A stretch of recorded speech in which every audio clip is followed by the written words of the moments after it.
मेरे सामने एक ये कॉपी है जिसमें ये यूपीएससी मेंस की तैयारी कर रहा है बच्चा। तो यहाँ प्रस्तावना में जो शब्द यूज हो गए हैं, जो शब्दों का उपयोग हुआ है, यहाँ शब्द सीमा का उल्लंघन हो गया है। बस ये हमें 10 से लेके 15 वर्ड्स में ही इसका हमको इंट्रोडक्शन यानी प्रस्तावना लिखनी होती है। अब अगर हम दूसरी चीज देखें कि क्रियान्वयन में चुनौतियां, तो बेहतर ये होता है कि हम जो हेडिंग है उसको सीधा सवाल से उठाएं और कंप्लीट लिखें। तो इस हेडिंग से ये समझ में नहीं आ रहा है कि किस चीज के क्रियान्वयन की चुनौतियों की बच्चा बात कर रहा है, तो आप सीधा लिखेंगे कल्याणकारी योजनाओं के क्रियान्वयन में सरकार के समक्ष आने वाली चुनौतियां, पूरा हेडिंग लिखा जाएगा ये। यानी इस हेडिंग में यहाँ कमियां हैं। अब आते हैं हम दूसरी चीज पे। बच्चे ने इसको सब हेडिंग में कैटेगराइज यानी वर्गीकृत करने का प्रयास किया है, लेकिन अगर आप बच्चे का सब हेडिंग देखें तो ये यहाँ पर 4 शब्द यूज हो रहे हैं और कोशिश की जानी चाहिए कि पहली चीज कि सब हेडिंग 3 शब्दों से अधिक का ना हो। दूसरी चीज आप ये जरूर समझें कि ये कॉम्पिटिटिव एग्जाम्स हैं, यहाँ पे आपका कंपटीशन होता है, ये प्रतियोगी परीक्षाएं हैं। अगर आपका जो सब हेडिंग है वो सामान्य होगा तो काम नहीं चलेगा।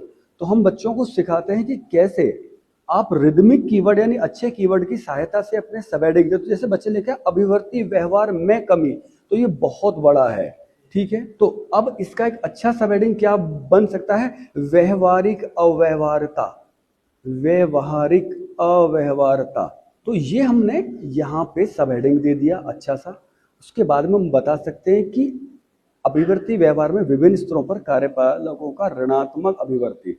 अब यहाँ बच्चे ने सिर्फ इसको एक्सप्लेन करके छोड़ दिया है, वर्णन कर दिया, उदाहरण नहीं दिया है। जब तक आप उदाहरण नहीं देंगे तब तक, क्योंकि मानविकी विषय होते हैं, यहाँ पे आपकी लेखन शैली में वो पुट नहीं आ पाएगा जो आपको प्लस में मार्क्स दिलाता है। अब आइए दूसरा, एक्सक्लूजन व इंक्लूजन त्रुटि।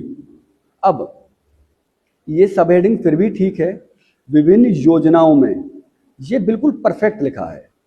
ये जो सब हेडिंग है इसका एक्सप्लेनेशन किया है और इसका उदाहरण भी दिया है। अब अगर हम ये कर दें, एक चीज की इसमें कमी है कि जो आंकड़ों का उपयोग किया है, अगर हम उसके देने वाले के स्रोत का यहीं पर नाम लिख दें, छोटे से में लिख दें बस, तो ये और बेहतर हो जाएगा।